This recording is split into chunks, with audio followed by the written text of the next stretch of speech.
Hello students, आपका स्वागत है। पिछले क्लास में हम फंक्शन पढ़ चुके हैं। आज हम देखते हैं कि इनवर्स फंक्शन क्या होता है। डेफिनेशन देखते हैं। यदि f x to y एकेकी और आच्छादक फलन है तो f का प्रतिलोम फलन f inverse y to x में परिभाषित होने वाला वह फलन होगा जिसके अंतर्गत प्रत्येक y बिलोंग टू y के लिए एक अद्वितीय x बिलोंग टू x होगा। तो समझते हैं इसको क्या कह रहा है। एक सेट x है और सेकंड y है। इन दोनों के बीच में फंक्शन f डिफाइंड है। ठीक है, तो फंक्शन f डिफाइंड है और इसमें देखिए फंक्शन f के लिए अगर मान लीजिए x जो है इस फंक्शन में x का एक एलिमेंट है और इसका जो प्रतिबिंब है हमको मान लीजिए यहाँ पे y मिल रहा है, तो इस x का प्रतिबिंब यदि y मिलता है इसका मतलब y की वैल्यू क्या है, f(x) का x का वो प्रतिबिंब प्राप्त हो रहा है जिसको कि हम क्या कह रहे हैं, y, यानी f(x) की वैल्यू y के इक्वल है। तो प्रतिलोम फलन क्या कहता है कि यदि f(x) से y में एकेकी और आच्छादक फलन है, यहाँ पे हमें ध्यान देना है प्रतिलोम तभी होता है जब f फंक्शन एकेकी हो और आच्छादक हो। ये इसकी शर्त है। अगर मान लीजिए फलन f एकेकी और आच्छादक होगा तभी हम उसका प्रतिलोम ज्ञात कर सकते हैं। तो अगर f एकेकी और आच्छादक फलन है तो उसका प्रतिलोम को हम f इनवर्स से शो करेंगे और वो किस पे डिफाइंड होगा, y से x में डिफाइंड होगा। तो जो प्रतिलोम फलन है वो डिफाइंड होता है y से x की तरफ और इसे हम शो करते हैं f इनवर्स से। अब इसे समझते हैं f इनवर्स क्या है। तो क्योंकि f इनवर्स y से x में डिफाइंड है इसलिए फलन की परिभाषा से इस y के प्रत्येक अवयव का हमें यहाँ पर एक प्रतिबिंब मिलना चाहिए, अद्वितीय प्रतिबिंब मिलना चाहिए। तो वही चीज कहा है उसने, प्रत्येक y बिलोंग टू y के लिए हमें एक अद्वितीय x बिलोंग टू x प्राप्त होना चाहिए। तो ये होता है इनवर्स फंक्शन। तो इसके कुछ और एग्जांपल्स देखते हैं। हम एक फलन लेते हैं। मान लीजिए यहाँ पर एक सेट है A और यहाँ मान लीजिए सेकंड सेट है B। ठीक है, यहाँ हम कुछ एलिमेंट्स देते हैं 1 2 3 4 और इन दोनों के बीच में हमने फलन डिफाइन किया हुआ है f। और मान लीजिए 1 जो है A से कनेक्ट हो रहा है, ये B हो रहा है, ये C है और ये मान लीजिए 4 का भी C से प्रतिचित्रण हो रहा है। अब हम यहाँ देखते हैं कि A से B में एक फलन तो है क्योंकि वो फलन की सारी शर्तों को पूरा कर रहा है। A के सारे एलिमेंट्स आ रहे हैं और सेकंड B के अद्वितीय अवयव से उनका प्रतिबिंब बन रहा है। तो ये फलन तो है। फिर हम यहाँ देखेंगे कि क्या हम इसे इस तरीके से अगर सोचें तो क्या हमें फलन प्राप्त होगा। तो अब अगर हम देखना चाहते हैं तो अब हम एक नया फंक्शन बनाना चाह रहे हैं जो B से A की तरफ डिफाइंड हो। तो B से जब A की तरफ डिफाइंड होगा उस कंडीशन में B डोमेन बन जाएगा और A जो है उसका कोडोमेन बनेगा। अब डोमेन में देखिए यहाँ C एक ऐसा एलिमेंट आ रहा है डोमेन का जिसका कोडोमेन के दो एलिमेंट से प्रतिचित्रण हो रहा है। तो हमने जो फंक्शन की डेफिनेशन पढ़ी थी क्या कहा था कि एक अवयव प्रत्येक अवयव का अद्वितीय अवयव से प्रतिचित्रण होता है, तब हम उसे फलन कहते हैं। तो यहाँ उस शर्त को इसने पूरा नहीं किया, यानी अगर हम इसका इनवर्स लेना चाहेंगे तो इसका इनवर्स पॉसिबल नहीं है। तो हम कैसे फंक्शन का इनवर्स ले पाते हैं, जो एकेकी हो और आच्छादक हो। जैसे मान लीजिए हमने यहाँ पे सेट A लिया है और दूसरा सेट हमने B लिया। अब A के एक एलिमेंट का मान लीजिए 1 2 और 3, इस तरीके से हमने इसके एलिमेंट्स लिए और यहाँ A B और C। अब हम देखते हैं ये यहाँ इन दोनों के बीच अगर हमने एक फंक्शन f डिफाइन किया हुआ है जो A से B में परिभाषित है, तो क्योंकि ये एकेकी भी है, एक एलिमेंट का एक एलिमेंट के साथ में ही रिलेशन है और साथ ही साथ ये आच्छादक भी है क्योंकि यहाँ पे कोई भी एलिमेंट एक्स्ट्रा नहीं बचा है। अब इस कंडीशन में अगर हम इसका इनवर्स लेना चाहते हैं तब अब देखिए अगर मान लीजिए इसको हम B को डोमेन कहें और A को यदि हम कोडोमेन कहें और एक इसमें इनवर्स फंक्शन लेना चाहें तो इनवर्स फंक्शन के लिए क्या वो फंक्शन की सारी शर्तों को पूरा करेगा। तो B के प्रत्येक अवयव का A के अद्वितीय अवयव से उसका प्रतिचित्रण हो रहा है, इसलिए यहाँ पे क्या हो रहा है, इनवर्स पॉसिबल है। तो यहाँ हम इन दोनों एग्जाम्पल से देख सकते हैं कि आप अगर इनवर्स फंक्शन डिफाइन करना चाहते हैं तो उसके मेन जो स्टार्टिंग जो फंक्शन है जो f है उसे एकाएकी और आच्छादक होना जरूरी होता है। यदि वो एकाएकी और आच्छादक नहीं हुआ उस कंडीशन में हम उसका इनवर्स नहीं कर सकते, या हम कहेंगे कि वो फलन जो है वो व्युत्क्रमणीय नहीं है। हम एक क्वेश्चन देखते हैं। माना s इक्वल टू 1 2 3 एक सेट है, क्या f h to s प्रतिलोम फलन है? ठीक है, ये पूछ रहा है। तो अगर फर्स्ट f में एलिमेंट से 1 1 2 2 3 3, तो उस कंडीशन में हमें पूछता है कि क्या हम f का इनवर्स फंक्शन निकाल सकते हैं। तो हम देखें इसको डायग्राम से, आपके पास s और s दो सेट है, s से s में एक फंक्शन डिफाइन है जिसको कि हम f कह रहे हैं। अब ये भी s है, इसमें एलिमेंट से 1 2 3 1 2 3 और इसमें भी 1 2 और 3।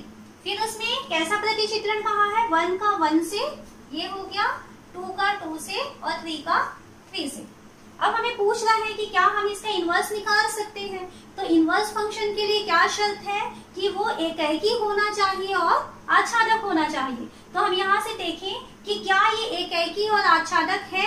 तो देख रहे हैं एक एलिमेंट का एक ही एलिमेंट से प्रतिचित्रण हो रहा है और साथ ही साथ कोडोमेन का कोई भी एलिमेंट नहीं बचा है, यानी कोडोमेन और रेंज जो है दोनों आपस में बराबर हो चुके हैं। तो क्योंकि हम यहाँ लिखेंगे क्योंकि ये एकाएकी और आच्छादक फलन है, इसलिए हम इसका इनवर्स निकाल सकते हैं। सेकंड क्वेश्चन को देखें, आपके पास फंक्शन दिया हुआ है, फंक्शन के एलिमेंट्स दिए हुए हैं कि ये s और ये सेट सेकेंड s, इन दोनों के बीच में अगर फंक्शन f डिफाइंड है जिसके एलिमेंट से 1 2 3, सेकेंड s के भी एलिमेंट 1 2 3, और किस तरीके से प्रतिचित्रण है, 1 का 2 के साथ में, 2 का 1 के साथ में और 3 का भी 1 के साथ में। अब हमें पूछता है कि क्या ये प्रतिलोम इसका हम ज्ञात कर सकते हैं। तो देखिए प्रतिलोम होने के लिए आवश्यक शर्त क्या है कि आपको एकाएकी और आच्छादक फंक्शन मिलना चाहिए था। तो अब हम फलन f को देखें, तो फलन f के दो एलिमेंट का एक ही प्रतिबिंब हमको मिल रहा है 1, है ना। तो ये 1 1 नहीं है, ये क्या बन रहा है, मेनी 1, है ना, बहुएकी प्रतिचित्रण है। तो क्योंकि ये एकाएकी नहीं है, आच्छादक भी नहीं है, तो उसकी शर्तों को ये पूरा नहीं करता है। इसलिए अगर फलन इस तरीके से डिफाइंड है तब हम क्या कहेंगे कि उसका प्रतिलोम ज्ञात नहीं किया जा सकता। थर्ड हम एग्जांपल देखते हैं। यदि फंक्शन इस तरीके से डिफाइंड है तो क्या होगा। तो देखते हैं, यहाँ पे हमने s बनाया एक सेट, ये सेकेंड सेट है s, इन दोनों के बीच में फलन f कहा है और किस तरीके से 1 2 3 1 2 और 3, 1 का इमेज 3 में बन रहा है तो इसका 3 से हुआ, 2 का 3 का 2 से बन रहा है तो 3 का 2 में इमेज बन रहा है, और 2 का 3 से बन रहा है तो 2 का 3 से होगा। ठीक है, अब हमें कहता है क्या ये प्रतिलोम फलन है। तो प्रतिलोम फलन होने के लिए देखिए ये भी एकाएकी नहीं है, यहाँ पे दो एलिमेंट्स का एक ही इमेज मिल रहा है हमको। तो क्योंकि ये एकाएकी नहीं है इस कारण से भी हम क्या कहेंगे कि इसका प्रतिलोम हम ज्ञात नहीं कर सकते, या ये अव्युत्क्रमणीय फलन है। तो सबसे पहले अगर आपको प्रतिलोम फलन है या नहीं है ये पता करना है तो आपको क्या देखना है कि वो फलन एकाएकी होना चाहिए और साथ ही साथ आच्छादक होना चाहिए। किसी फलन को प्रतिलोम यदि हमें प्रूफ करना है तो उसके लिए जो कार्यविधि है, देखिए यदि फलन f x से y में एकाएकी और आच्छादक फलन है, पहले तो हमें ये चेक करना है कि जो फलन दिया हुआ है वो एकाएकी और आच्छादक फलन होना चाहिए। अगर कोई फलन एकाएकी और आच्छादक है तब हमें उसका इनवर्स फंक्शन निकालना है। तो इनवर्स फंक्शन निकालने के लिए हम क्या करते हैं, पहला स्टेप आप f(x = y) लिखेंगे, वेयर x कैपिटल X का एलिमेंट है यानी डोमेन का एलिमेंट है और y जो है वो कोडोमेन का एलिमेंट है। तो पहला काम हमें करना है f(x = y), वो रिलेशन हमें क्वेश्चन से मिल जाएगा। सेकेंड, उस f(x = y) को सॉल्व करके हम x की वैल्यू को सेपरेट करेंगे, ठीक है। और x की वैल्यू जब सेपरेट हो जाएगी तब थर्ड हम स्टेप में क्या करेंगे, उस x को हम f इनवर्स y से प्रतिस्थापित कर देंगे, तो जो हमें फलन प्राप्त होगा वो उसका प्रतिलोम फलन हो जाएगा। इसके क्वेश्चन देखते हैं कैसे बनाना है। f(x = 4x + 3) द्वारा प्रदत्त फलन f R to R real number से रियल नंबर में एक फंक्शन है और किस तरीके से डिफाइंड है कि F X equal to 4x plus 3। तो हमें ये सिद्ध करना है पहला कि क्या ये व्युत्क्रमणीय है, व्युत्क्रमणीय प्रूफ करना है, और सेकेंड यदि वो व्युत्क्रमणीय है तो उसका प्रतिलोम क्या होगा ये हमको ज्ञात करने के कह रहा है। तो फर्स्ट यदि हमें व्युत्क्रमणीय प्रूफ करना है तो हमें ये प्रूफ करना पड़ेगा कि ये फंक्शन f एकैकी और आच्छादक होगा। तो एकैकी और आच्छादक प्रूफ करना हम पिछले वीडियो में सीख चुके हैं किस तरीके से करना होता है, देखते हैं। तो हमें फर्स्ट प्रूफ करना है एकैकी। तो आपको इसकी कार्यविधि बताई थी मैं। एकैकी के लिए आपको क्या करना है कि आप दो इमेज को इक्वल लेते हुए चलेंगे और ये बताएंगे कि उनके पूर्व प्रतिबिंब भी आपस में बराबर होता है। तो एकैकी प्रूफ करने के लिए हम क्या करते हैं कि मान लीजिए x1 और x2 ये दो एलिमेंट लेते हैं हम किसमें, R में। कौन से R में, इस प्रांत R में, ठीक है। तो हम x1 और x2 दो एलिमेंट प्रांत R से लिए। अब हम क्या करते हैं कि मान लेते हैं कि fx1 की वैल्यू fx2 के इक्वल है, उनके दोनों के इमेज आपस में बराबर है। अब हम इसे ये प्रूफ करेंगे कि उनके जो पूर्व प्रतिबिंब है वो भी आपस में यदि बराबर हो जाए तो फलन एकैकी हो जाएगा। तो वैल्यू रखें, देखिए fx की वैल्यू है 4x प्लस 3, तो fx1 की वैल्यू हो जाएगी 4x1 प्लस 3 इक्वल टू, उसी तरीके से fx2 की वैल्यू, इसकी वैल्यू हो जाएगी 4x2 प्लस 3। अब हम इसे सॉल्व करते हैं तो दोनों तरफ से प्लस 3 कैंसिल हो जाएगा, 4x1 इक्वल टू 4x2, 4 और 4 भी कैंसिल हो गया। देन हमें मिल गया है x1 की वैल्यू x2 के इक्वल। हमने कहाँ से स्टार्ट किया था कि दोनों के प्रतिबिंब बराबर है और हमें क्या प्राप्त हो रहा है कि दोनों के पूर्व प्रतिबिंब भी बराबर है। तो इसका मतलब है कि फलन f एकैकी है। तो हमें यहाँ लिखना है अतः फलन f एकैकी है। अब सेकेंड हम इसे प्रूफ करना चाहते हैं कि ये आच्छादक है, कि हम y belong to second range है ना, रेंज में से हम एक एलिमेंट y लेते हैं, एक श्रेष्ठ अवयव लेते हैं इस तरीके से कि y की वैल्यू जो है वो fx के इक्वल है। ओके, अब इस y इक्वल टू fx में देखिए सॉल्व करें तो y इक्वल टू fx के मान दिया हुआ है 4x प्लस 3। अब हम इसे सॉल्व करके x को सेपरेट करेंगे।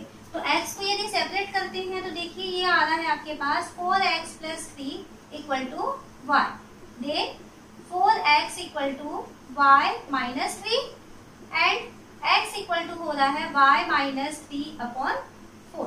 अब हम क्या करें, हमें पता है कि fx की वैल्यू क्या होती है 4x प्लस 3। तो fx की वैल्यू 4x प्लस 3 है, तो हम इसे fx की जगह लिखे 4x प्लस 3 और यहाँ पे हम x की वैल्यू रखें तो 4x की जगह हमें लिखना होगा y माइनस 3 अपॉन 4 प्लस 3। ये वैल्यू दिए हैं यहाँ से। अब इसमें हम इसे सॉल्व करते हैं तो ये 4 और 4 कैंसिल हो जाएगा, तो हमें मिल रहा है y माइनस 3 प्लस 3 और माइनस 3 कैंसिल, देन हमें मिल रहा है y। तो इस तरीके से हम देखते हैं कि प्रत्येक r के y के लिए, मतलब कोडोमेन के प्रत्येक एलिमेंट y के लिए हमें उसके डोमेन में x इस तरीके से प्राप्त हो रहा है कि fx की वैल्यू y के इक्वल हो रही है। तो इसका मतलब क्या हुआ कि वो फलन f जो है वो आच्छादक है। अब फलन एकैकी हो चुका, आच्छादक हो चुका है, इसका मतलब है कि उसका इनवर्स निकाला जा सकता है, यानी कि वो फलन व्युत्क्रमणीय है। तो यहाँ तक हमारा एक क्वेश्चन कंप्लीट हुआ, फलन व्युत्क्रमणीय है। अब सेकंड क्वेश्चन हम सॉल्व करते हैं, हमें उसका प्रतिलोम फलन क्या होगा ये ज्ञात करना है। तो देखिए कैसे ज्ञात करते हैं उसे। तो हम मानते हैं कि माना f(x) की वैल्यू y के इक्वल है, ठीक है। अब f(x) का मान हमें क्या दिया हुआ है 4x प्लस 3 की वैल्यू y के इक्वल हुआ। यहाँ से हम इसको x के लिए सॉल्व करें तो यहाँ पे 4x इक्वल टू हो जाएगा y minus 3 and x equal to हो जाएगा y माइनस 3 अपॉन 4। अब हमें क्या करना है, इस x की जगह में लिखना है f इनवर्स y। तो f इनवर्स y की वैल्यू हो गया है y माइनस 3 अपॉन 4। या हम इस y को x से प्रतिस्थापित कर दें तो f इनवर्स x की वैल्यू हम लिख सकते हैं x माइनस 3 अपॉन 4। तो इस तरीके से हम इसका f इनवर्स निकाल सकते हैं। अतः f inverse r to r एक फंक्शन हमको प्राप्त हो जाता है। हम एक प्रमेय प्रूफ करते हैं। प्रमेय दिया हुआ है एकेकी और आच्छादक फलन का प्रतिलोम अद्वितीय होता है। ठीक है, अगर मान लीजिए कोई फलन है जो एकेकी भी है और आच्छादक है, तो हमें प्रूफ करना है कि वो अद्वितीय होता है, यानी किसी एक फंक्शन के दो प्रतिलोम हमें प्राप्त नहीं हो सकते। तो इसे प्रूफ करने के लिए हम मान लेते हैं कि एक फलन है ए से बी में जो कि एकेकी और आच्छादक है, और हम इसको उल्टा मान के चलते हैं, माना संभव है तो इसके दो प्रतिलोम फलन है। मान लेते हैं पहला प्रतिलोम जी है जो बी से ए में डिफाइंड है, और सेकंड प्रतिलोम इसका एच है जो कि बी से ए में डिफाइंड है। तो हमने क्या मान लिया है कि जी और एच इसके दो इनवर्स फंक्शन है जो कि बी से ए की तरफ में डिफाइंड है। तो हमें प्रूफ करना है कि ये दोनों जी और एच जो है वो आपस में बराबर होगा। ठीक है, तो हम क्या करें कि हम इस जी और एच के लिए इसका जो प्रांत है वो बी बन रहा है, तो उस प्रांत बी का एक एलिमेंट ले लेते हैं y। तो y यदि b का एक एलिमेंट है, उस कंडीशन में इस y एलिमेंट का जो g इमेज होगा, यानी gy की वैल्यू x1 बनेगा, वेयर x1 x2 जो है वो a के एलिमेंट्स हैं। तो इस y एलिमेंट का g इमेज x1 मानते हैं, और इसी y एलिमेंट का जो h इमेज है मान लेते हैं कि वो x2 है। ओके, अब देखिए अगर gy की वैल्यू x1 के बराबर है, तो उस कंडीशन में क्योंकि g f का प्रतिलोम था, तो इसलिए क्या होगा, f x1 की वैल्यू y के इक्वल होगी। ओके, तो यहाँ से हमें क्या पता चल रहा है कि f x1 की वैल्यू y है। सेकेंड, यदि h y की वैल्यू x2 के बराबर है, तो क्योंकि h f का प्रतिलोम है, इसलिए यहाँ से हम क्या लिख सकते हैं कि f x2 जो है वो y के बराबर हो जाएगा। यहाँ पे हमें ध्यान देना है gy की वैल्यू x1 है, और g क्योंकि प्रतिलोम फलन है f का, तो हम क्या कह सकते हैं f x1 जो है वो y के इक्वल हो जाएगा। सेकेंड, इसके कारण पे क्योंकि h y की वैल्यू x2 के इक्वल है और h f का प्रतिलोम है, इसलिए हम लिख सकते हैं f x2 की वैल्यू y के इक्वल हो जाएगा। अब देखिए यहाँ पे इन दोनों जगह में ये भी y के इक्वल है, ये भी y के इक्वल है, तो जब दोनों ही y के इक्वल आ रहे हैं, तो इसका मतलब है कि f x1 और f x2 ये दोनों आपस में हमें बराबर मिल गया। तो क्या हो रहा है, f x1 और f x2 दोनों इक्वल हो गए। अब f x1 और f x2 बराबर है। अब हम फलन f के बारे में क्या जानते हैं कि फलन f जो है वो एकेकी और आच्छादक फलन है। तो अगर वो एकेकी फलन है और उसके दो इमेज आपस में बराबर है, तो इसका मतलब क्या है कि उसके पूर्व प्रतिबिंब भी बराबर हो जाएंगे। तो f x1 और f x2 इक्वल आ रहा है और f एकेकी है, तो इसका मतलब क्या हो रहा है कि x1 और x2 भी आपस में बराबर हो गया। अब x1 का मतलब क्या माने हैं, x1 की वैल्यू तो gy की इक्वल है, और x2 की वैल्यू क्या है, x2 की वैल्यू hy की इक्वल है। तो क्या हुआ, अगर x1 और x2 बराबर है, इसका मतलब है कि gy और hy भी आपस में बराबर है।